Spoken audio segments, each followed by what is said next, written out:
Hello, health coaches.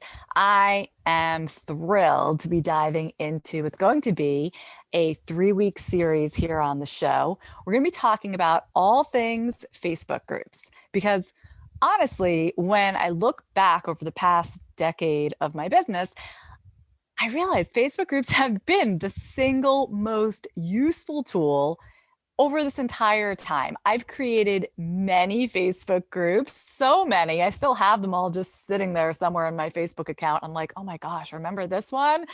So many of them. And as you know, of course, we have our current Health Coach Power Community group, which is active as heck. I love it. And we just went over 10,000 members last week. So this is like huge. What a milestone, you know? I promised you guys that when that happened, because we were getting close, we were in the 9,000s and then we were creeping up on 10,000. I said, we're going to celebrate. We're going to celebrate with a free master class and teach you everything that I know about Facebook groups. And that's exactly what I'm going to do. So mark your calendar right now for February 24th at noon Eastern time and register to join me at healthcoachpower.com/FB class. That's healthcoachpower.com/FB class. I will put that link over here in the comments for those of you that are here with me live or watching the replay. This is going to be a full-length masterclass, by the way, something that I would normally charge at least a couple $100 for, but it's my gift to you, all of you who've been part of this group, who've been listening to this podcast, who've been watching the show on YouTube, helping us celebrate this gigantic milestone. Anyway, as for today, kind of leading up to our masterclass, today I thought I want to give you a behind the scenes look at how Facebook groups have helped my business and how they helped me go from struggling specifically financially, where I was just barely making anything that amounted to a salary. It was kind of just side money, you know, the money that you spend maybe to go on a small vacation at the end of the year, but that's about it, to where I am now with a multiple six-figure business that fully supports my household. Whew. It's like gives me chills to even say that out loud because it's been quite a journey. So for those of you that are just starting out, I have been there. It has not been just smooth sailing and everything was so easy for me, but it's so hard for you. Maybe that's how it feels sometimes. Not true. We all start out in the same place. So I want to tell you the story. And if you have any questions as we go along, go ahead and ask me. I'm here live so that we can interact.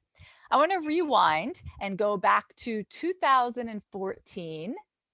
I don't know what you were doing in 2014, but at the time I had a new baby, my second, and I had just moved out of state again. Oh my gosh, we moved so much. We just moved from the DC area up to New Jersey.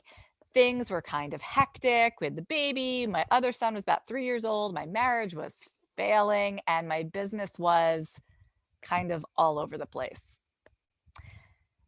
I had been ignoring for many years the advice to choose a target market. Just ignored it, couldn't do it, wouldn't do it, had no idea how to wrap my brain around it, really didn't have anyone to look to for guidance on this issue, so I was floundering. And finally, I remember we had just moved into this house in New Jersey. I narrowed down what I was doing to not one target market, but 3. I'll admit it. 3. And I always hear this from you guys. What if I have 2 target markets? What if I have multiple target markets? I understand it's not great. It'll keep you running in circles for a while, but I have been there. And so what I did with my 3 target markets is I started a Facebook group for each one. I don't know why I did that. I really don't. I must have read something, seen something. I have no idea, but I decided this is what I'm going to do. I don't recommend that you go this route, by the way, but this is how the story went. So the first Facebook group was for moms of kids ages 1 through 10. Now, some of you might even remember it if you've been following me for a while. Maybe you were even in that group. It was called One Meal Mom. And the goal was to help moms feed their family and specifically to make one meal that the whole family would eat. And let me tell you, that group took off like gangbusters. I invited my mom friends, they invited theirs. You know how mommy groups spread this kind of thing. Everybody, before you know it, was sharing pictures and stories and asking questions, and the group grew and grew and grew, and it was super active and it was super fun. Everybody loved it. So you probably think, wow, Michelle, you had it made in the shade, right? Hit the jackpot. But here's the thing. After months of running that group, every time I tried to sell something to this group of women, crickets. No one was interested. No one bought. Seriously, it was like 0 sales, 0 interest. Huh. So in the meantime, of course, I had also started a group for women who did not necessarily have kids. They were a bit older, they were professional women, big careers, the type of women who tend to be perfectionists, dealing with chronic stress. This Facebook group was not so active. Like a bunch of women from my community joined the group, so they were there, but they were kind of quiet. I found it hard to get any activity. And yet, these were the women who were contacting me and signing up for private coaching. Sometimes they would even say, oh, yeah, I saw that thing that you posted in the Facebook group. Oh, I read that article that you put in the Facebook group the other day. And I was like, wait, what? You saw that? Why didn't you leave a comment? I had no idea. But what I learned about these women is that they were simply too busy and not as interested as engaging in the group, but they were there. They were lurkers. They were quietly watching, and they were the ones who wanted to pay me for private coaching. That was a lesson learned. Let me tell you something. And finally, I had this teeny tiny little group for health coaches. It started with about 16 members, all personal friends of mine. And after a while, I noticed every day I was getting requests from other health coaches who wanted to join the group. And I was like, no, this is just a group for my friends. Sorry, decline, decline, decline, decline. But I realized one day, yeah, health coaches are looking for this kind of support. They are actively seeking it. So eventually, I opened up our tiny 16-person Facebook group to the public, and whoa, it was like the floodgates open, and now we have over 10,000 members. I got to tell you, I don't run that many Facebook ads either. Like through these years, maybe there was 1 year that I ran Facebook ads quite heavily, but most of that growth has been entirely organic. So thank you. And thank you for sharing this group. And thank you for showing up. Love you guys. So those are my 3 groups. And you might be thinking, okay, cool, but I don't even have enough time to run 1 Facebook group, never mind 3. Or what would I even do with 10,000 members? It's overwhelming, right? Even if it led to paying clients, you still might be thinking, how would I manage a group that large? So next week on the show, that's like a whole separate topic. I'm going to tackle that and show you how to make running your Facebook group A, manageable, B, a good use of your time, C, enjoyable for you. Because like I said earlier, I was doing this as a mom, a mom, a new baby, had a toddler in the house. And these days, my kids are older, but I'm a single mom. Hello, quarantine. Hello, homeschooling. You know what I mean? So I've always had to work really smart and efficiently. So I have a lot to say about that. Anyway, next week we'll talk about making good use of your time when you're adminning a group. But getting back to this little trifecta of Facebook groups, how did they actually help my business grow? I know a lot of you are thinking to yourself and asking in our group, and you should be, well, how does this actually turn into paying clients?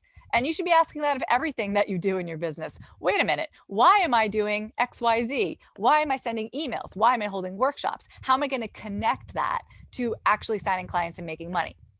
So the first thing that my Facebooks did for me, and this was just like an accident, right? This was not something I went in with the intention of finding out, but I learned very clearly that if I wanted to make money, I needed to let go of the mom audience, even though they were so much fun. I needed to focus on audiences that were turning into paying clients.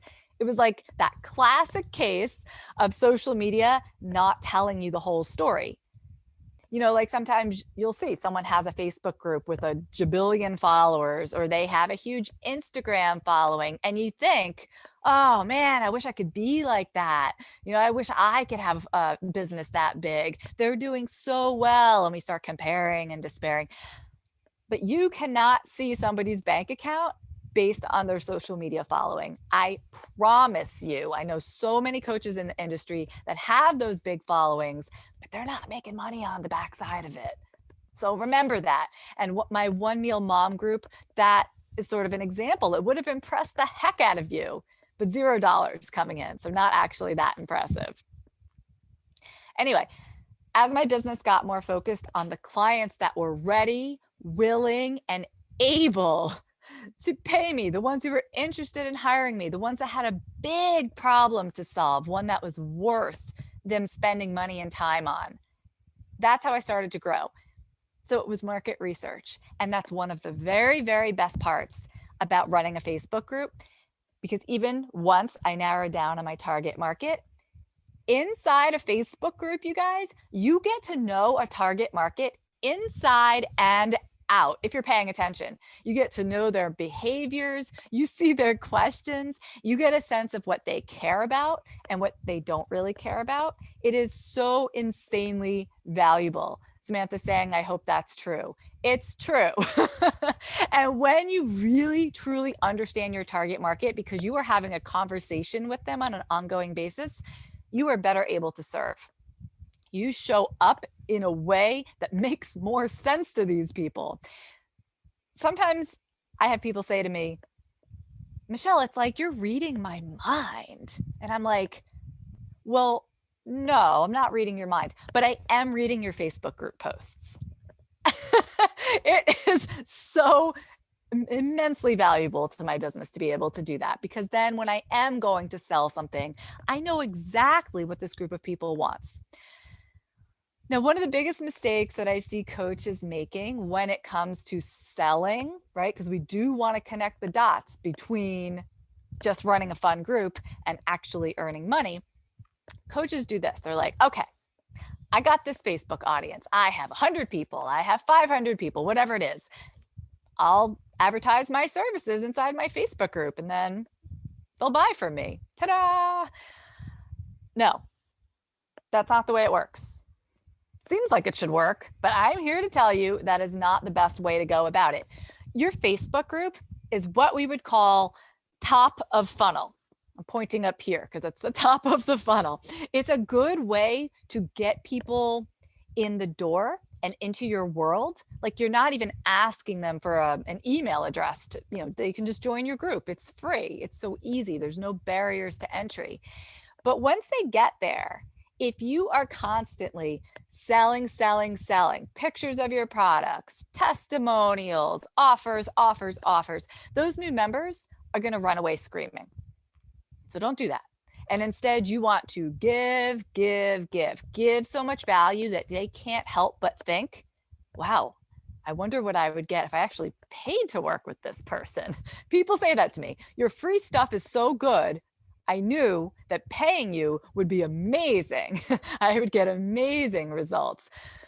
You want to simply focus in your group on moving members down your funnel. So what that means is you go from your Facebook group, you have a member, and next you want to get them onto your mailing list. If you can do that, you're winning.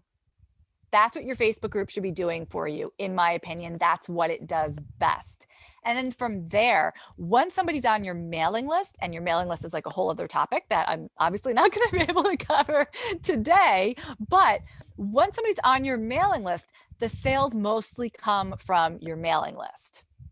Don't ask me why. I'm sure there's lots of psychological reasons and this, that, and the other, but I can tell you that this, through my experience, is true again and again and again. So my business exploded to 6 figures when I learned not only how to get people into my Facebook groups, but how to convert them to my mailing list and then make offers for things that they want because I was listening consistently. It's all part of a very simple system, but it is a system. And I'm going to be explaining more about that during our free masterclass that I mentioned. Again, that will be on February 24th. It's called Create and Run Client Generating Facebook Groups. It's free, so go sign your little tushy up at healthcoachpower.com/FB class. Okay, so what I just described to you, those 3 Facebook groups that I used to run, those were for marketing purposes. Those were marketing groups. That's when you start a group in order to reach potential clients, right? You're hoping to do exactly what I just said, get people into your group, and then some of them, hopefully, are going to turn into paying clients. So that's one kind of group. The other way that I have used Facebook groups through the years is in the operations of my business. And that's totally different, right? Like if you were a big corporation, your marketing team might be on the 3rd floor and your operations, they might be on the 6th floor. They're different parts of the business. So if you're doing something as part of the operations of your health coaching practice, that means you already have the paying clients. Your marketing team did its job. You have the paying clients.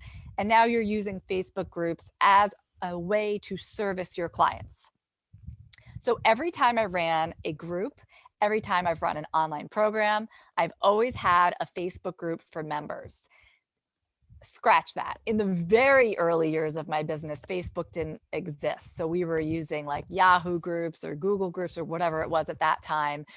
And these days, I do see a lot of people saying, I don't want to be on Facebook so much. And I hear you.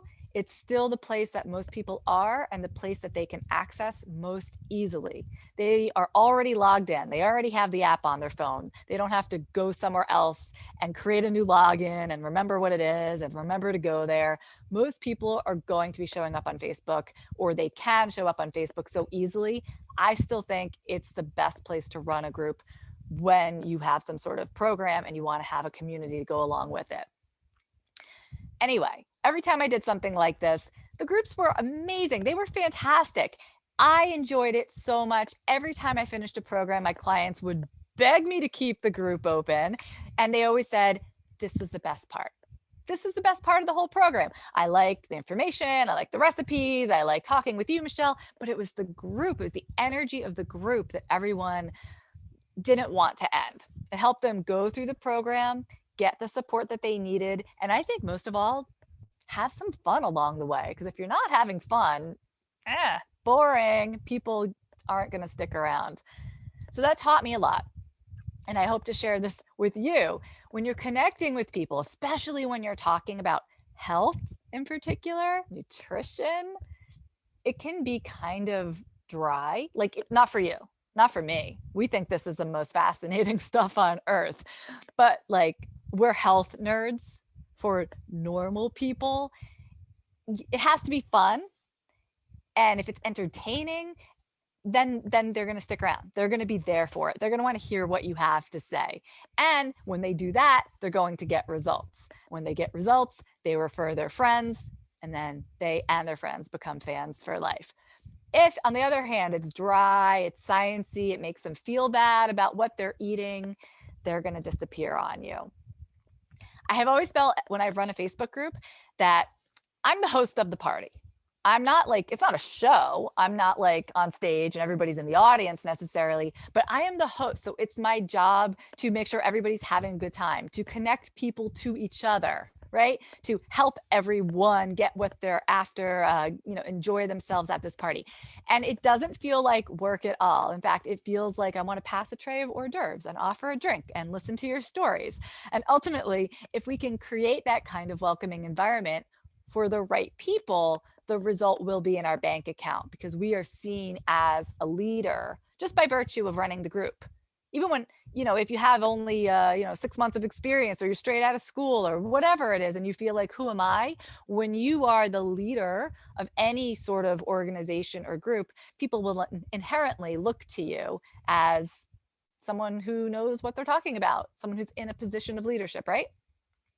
So in the third part of this series, 2 weeks from now, I'm going to talk more about how to make your group fun and entertaining as the hostess with the mostest, or the host of your party, in order to build that engagement. Because whether your goal is marketing, or your goal is more on the operations side of things, where you're serving your paying clients, an engaged group is always going to be more valuable to you and to your members.